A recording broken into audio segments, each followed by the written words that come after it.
All right, welcome. It's Mosey the Must See, and there is a game we need to talk about.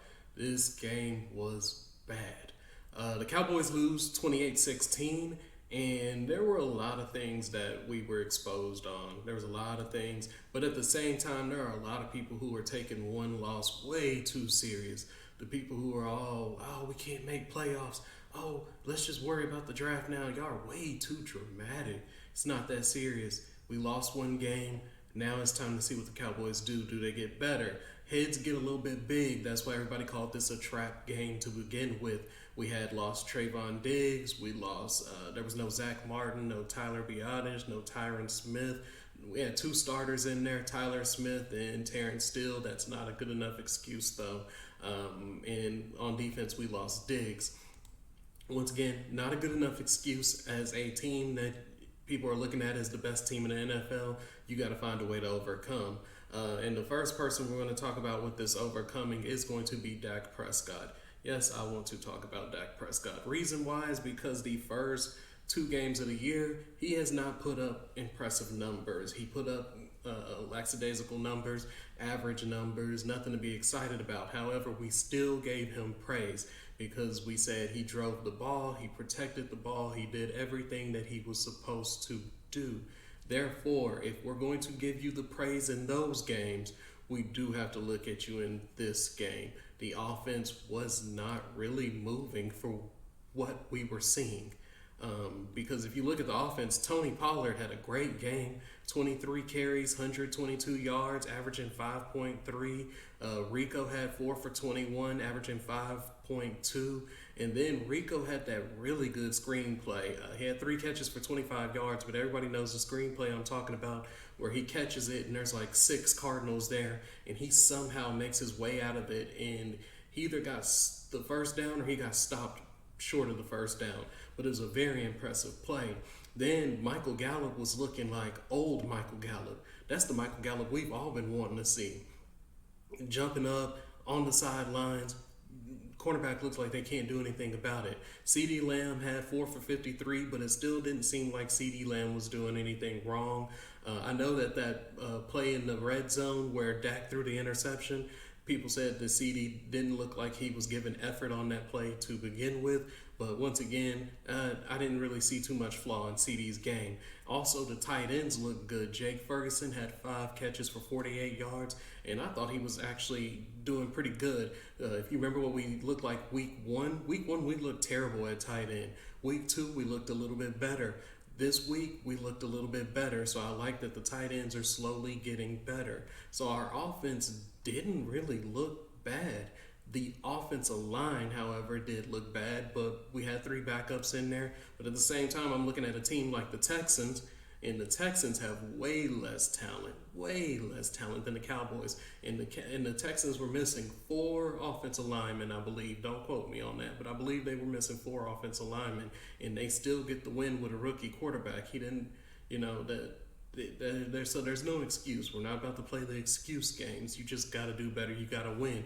That's a rookie quarterback over there. Dak's making $40 million a year. I'm not sure what he's making this year. I haven't really looked up what his cap hit is, and that's because we're more focused on what his extension is going to be. But you got to find a way, and I'm not saying Dak looked bad. Dak had some nice throws. Dak had some nice plays, but there was really never anything. We scored 16 points. 16 points with Gallup, CeeDee, Cooks, Ferguson had a good game.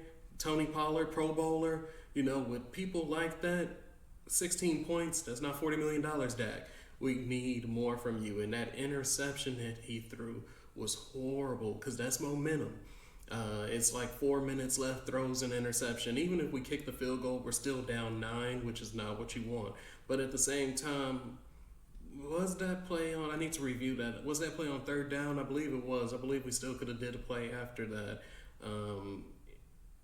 But it just, you can't throw that interception. He had a receiver in between 3 guys, and I guess he was hoping the linebacker was going to look it off and keep running. But how do you not see the protection behind the linebacker? Like, that's crazy because So if it was like if that protection wasn't there, then yes, the linebacker has to run with it, and I believe that's what Dak was thinking. He was like, okay, this linebacker has to run with it, so he's going to take off. What's going on?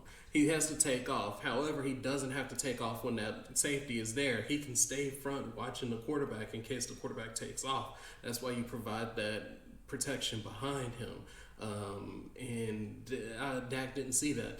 That confuses me. That confused everybody. Nobody knows why he threw that pass.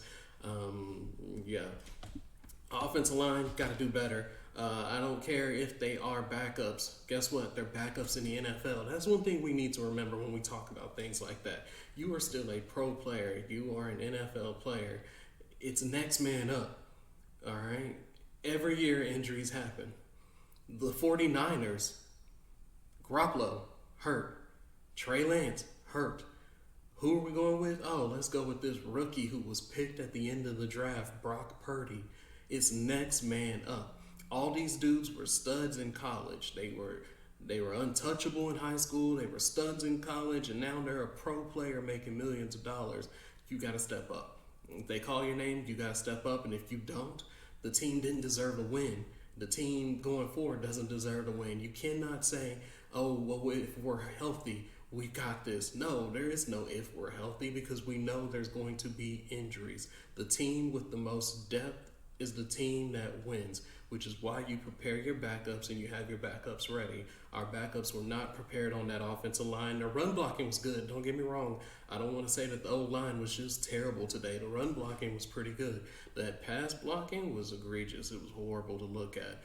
I'm looking at them and I'm like, oh, you can't do better than that. I understand you're going up against some guys who are pretty good. They're going to get by you, but it looked like half the time they weren't even touching them.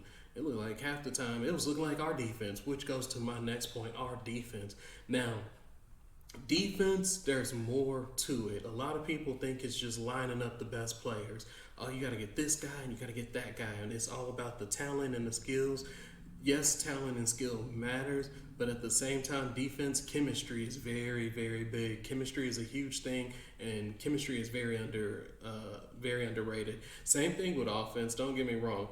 Pro football, chemistry matters, especially with like our offensive line. That is one thing I will give them an excuse on is there was no chemistry on the offensive line, and you can tell that from them communicating to the assignments. There was no chemistry at all, and that's why it is going to be a drop off, and it's going to look worse. However, it should not look that bad. But our defensive chemistry, we lost Trayvon Diggs and now, okay, maybe because you're shifting people. You have Trayvon on the outside and you have Deron Bland on the inside, whereas I saw Bland on the outside and Lewis on the inside. Maybe that's where the chemistry was missing right there. But once again, they went back to what teams did last year. Okay, Micah Parsons is looking to have a Defensive Player of the Year season, so what are we going to do? We're going to run at him. He's no longer going to make the plays. He's got to make the play coming to him. And they gashed us. They absolutely gashed us. That's why we drafted a Mozzie Smith, because we're tired of getting gashed. But Mozzie's not ready yet. That's somebody that we're hoping develops and can be that guy who kind of shuts down the middle, hopefully. Odigizua is good. I like Odigizua. He's not just good, he's really good. But he's not that big body. He's not that guy who controls the middle of the line. Right now for us it's Hankins. Hankins is that big body, but Hankins has his flaws. Don't get me wrong, Hankins is good, but Hankins has his flaws, which is why I really wanted Mozzie Smith in the draft, because Mozzie has the ceiling to do something. It's all about if he reaches that ceiling. So I kind of want to see what he looks like. I'm ready for next year to see what he looks like. Not that I'm tired of this year. No, I still think that we have a good team. We still will be a threat. But I do want to see where Mozzie goes and how he grows, because he has a high ceiling to become something for us in the middle of that D line, because we cannot keep getting gashed year after year after year. It's starting to get a little old. The same thing has been beating us since the year 2000. All right. Load up, tight ends, fullback, hand the ball off, Cowboys lose. We're tired of seeing that. the DBs look bad. Um, they look bad. That's just all I can say. Dobbs was 17 to 21. 17 to 21. Now, granted, yeah, pass rush helps. Pass rush helps. We have a pass rush? Yeah. We had 2 sacks. I know sacks aren't everything. You got quarterback hurries, but we had 2 sacks. Micah had one. Lawrence had the other. Who else? We went from having 7 sacks to 2 sacks. We went from having that quarterback look uncomfortable to a quarterback that sat there and ran all over us. Dobbs had 55 rushing yards. He had 189 passing yards. 189 passing yards and 1 touchdown. The run game, Connor, 14 carries, 98 yards and a touchdown. Rondell Moore, 3 carries, 54 yards and a touchdown. Dobbs had 6 carries, 55 yards. Like, that's just terrible. And in the receiving game, we really weren't bad until Michael Wilson took off on us. 2 catches, 86 yards. But then other than that, you got Marquise Brown, 5 for 61 and a touchdown. And then after that, Connor with 2 and 18.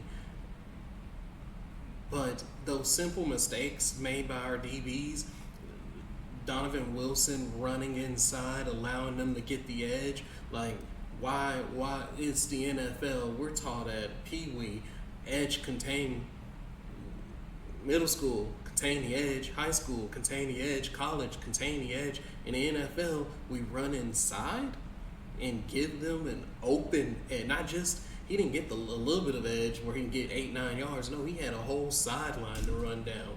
Like, that made zero sense to me. So I'm not understanding that. The kicking game was still pretty good. Our punter is still a Pro Bowler. Our kicker, well, I don't know if he'll be a Pro Bowler this year. It's really hard with punters. It's based on stats. Nobody pays attention to the punters like that unless they're doing something crazy, kind of like Anger did last year. Marquise King did. Koch, like, those are like the punter names that come off. Moore, what's his name? There was the Moore something. It's like Mormon on the Bills, that punter. He was a big name. Lechler at the Raiders. You can point out who the big punters are always, and those are typically the guys who are going to make the Pro Bowl because they have a name. But going off stats is a different thing. But he had a good game. Our kicker, he's still doing pretty good.